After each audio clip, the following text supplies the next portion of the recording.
Hey guys, welcome to Techies Guru. Today we'll be learning how to hide a post on Facebook, and now let's dive right in. Now to hide a post on Facebook, first open up your Facebook app and then make sure to be logged into the account on which you want to hide your post. And after that guys, at the top left corner of the screen you can see there is your profile icon or their profile picture.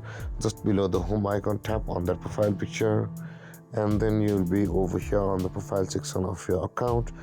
And now scroll down to the post which you want to hide, and you can see guys there is a three dotted icon at the top right corner of each post. Now in order to hide that post, tap on the three dot corner tap now in order to hide that post, tap on that three dotted icon at the top right corner of that post, and when this menu appears, tap on the edit privacy, which is the fifth option guys, you can see.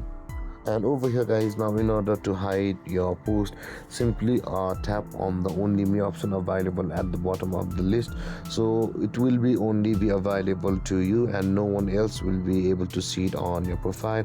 And there guys, this is how you hide a post on Facebook. And if you have any confusions or questions regarding a topic, feel free to comment in the comment section below, and don't forget to like, subscribe and hit that bell icon for more videos. Thank you for watching guys. Peace.